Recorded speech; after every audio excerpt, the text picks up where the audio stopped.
Date was November 3, 1839. Empire under stress for many years looking for a solution. Grand Vizier Mustafa Rashid Pasha along with young Sultan Abdülmecid I at the Gülhane Park proclaimed Edict of Gülhane.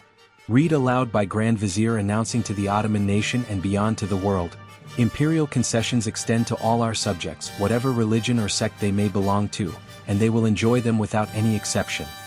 This was only one of the promises of the new Sultan along with many other imperial promises, starting Tanzimat transformation era. The proclamation was not merely a list of promises, it was a radical shift in the Ottoman political tradition. For the first time, the concept of Ottomanism was introduced to replace the traditional religious divide.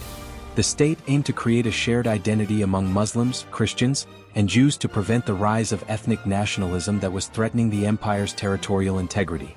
In historical memory and academic circles, the Edict of Gülhane is not remembered as a single document, but as the birth certificate of modern-day Turkey. By Western point of view, historians often refer to it as the Ottoman Magna Carta. In Turkish legal history, the edict is celebrated as the ancestor of the Turkish constitution. Even though it wasn't a constitution itself, it introduced concepts like public trials, the right to a defense, and tax equity. The momentum of 1839 was pushed further after the Crimean War. To ensure European support against Russia, the Sultan issued the 1856 Reform Edict. This document was more specific about the rights of non-Muslims, allowing them to join the military and hold high-ranking government positions. However, this caused tension as some Muslim groups felt their traditional status was being undermined, while Balkan nationalists felt the reforms were too little, too late. 1856 edict is often seen as the point where the social fabric of the empire began to tear. Muslims of empire felt betrayed. Many Muslims felt they were losing their superior status without gaining anything in return, leading to riots in places like Jeddah and the Balkans. Ironically, even some Christians were unhappy. Following the 1856 edict, the Tanzimat moved beyond mere promises of rights, and entered a phase of building modern bureaucratic and economic structures. This era was dominated by powerful diplomat statesmen.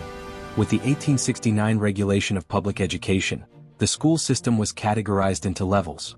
The famous Galatasaray High School, Mektebi Sultani, was established during this time to create a common Ottoman citizen identity where students of all faiths studied together.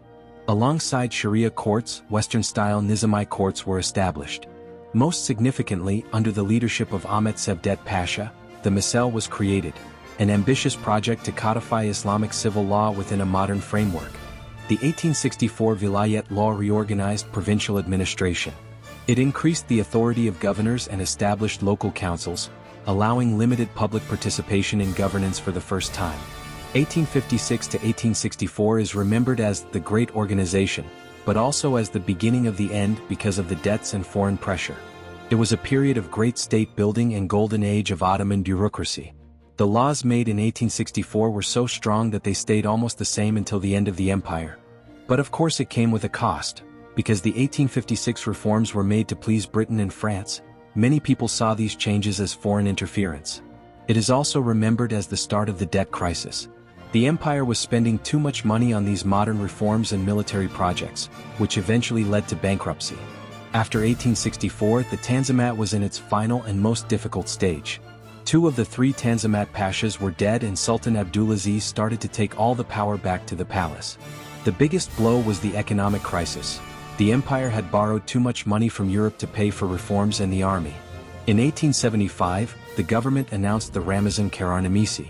They said, "We cannot pay our debts." This made the European powers very angry and showed that the economic side of Tanzimat had failed. At 1876, everything happened at once. There were big protests in Istanbul. Sultan Abdulaziz was removed from the throne. Finally, the young Sultan Abdülhamid II came to power. To stay on the throne, he promised to accept the constitution. On December 23, 1876, the Kanuni Esası, the first constitution, was announced. This was the official end of the Tanzimat era and the start of the first constitutional era. Legacy of Tanzimat was a bridge to Turkish Republic and its institutions. Without the schools and the legal ideas of Tanzimat years, it would be harder for the new republic to establish them.